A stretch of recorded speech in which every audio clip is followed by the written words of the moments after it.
Tim here. It's been 4 months since I last made a video because of health reasons.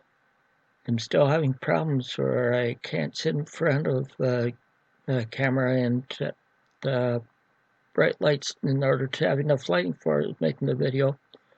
But I wanted to enter John's smfcpthowdy 1300 subscriber contest.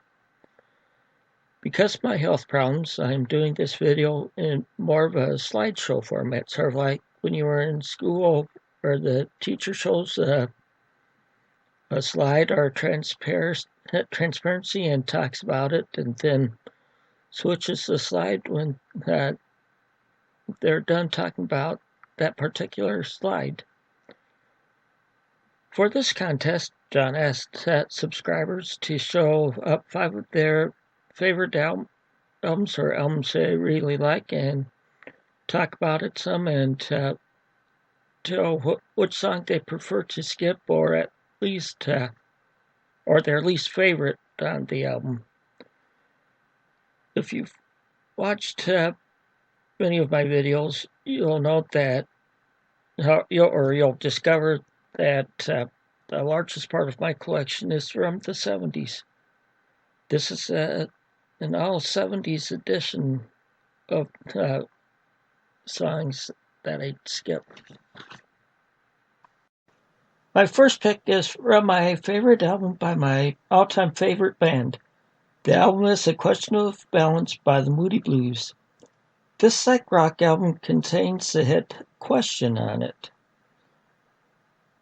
Around all of the songs on it have a psych sound except for the song And the Tide Rushes In, track number 3 on side 1. This is a mellow song like they're known for with their present music. It just doesn't have a psych sound in it to me, and this is a song I could skip on this album. My next selection is from the album Pieces of 8 by Styx. I saw them on their Great White Hope tour, which was one to promote this album, a couple weeks before it was released. I bought this album as soon as it was released and played it several times over the first month. The song that I can skip is one that I really liked until the song started being played on the radio, and now it is around their most overplayed song on the radio. If you haven't figured out what song I'm talking about yet, it's Renegade. This next album I bought in 1976, and I spun it as soon as I got home and was blown away.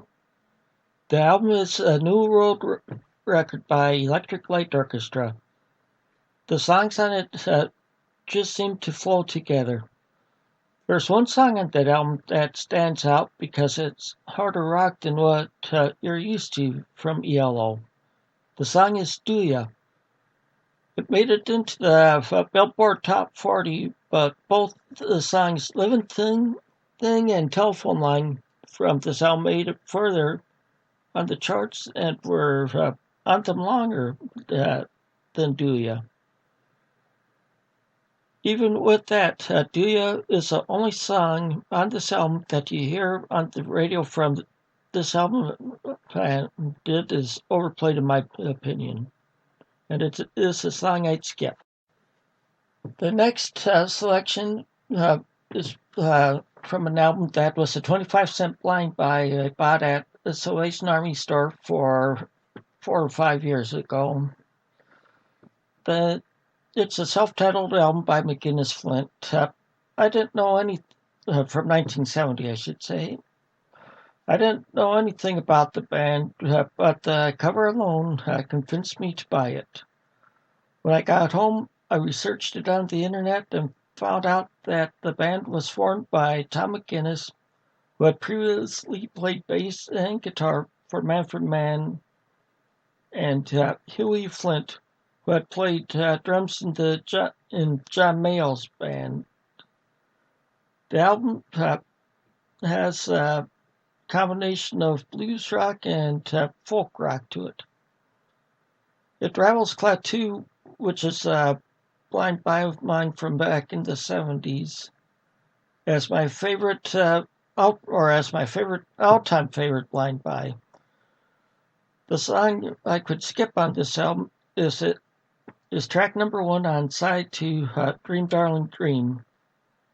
It's the shortest song and seems like a lame attempt to sound like some of the groups from the late 50s and early 60s that were good at harmonizing, like the Everly Brothers, which doesn't work for this group.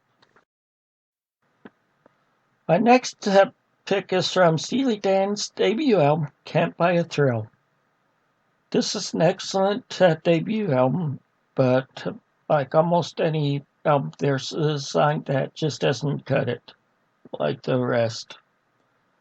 It was a hard decision to decide which one I'd skip on this album. I finally decided on the weakest one to me, which is Brooklyn. They've brought in people to do backing vocals, both the song and King's, and that usually helps the song out.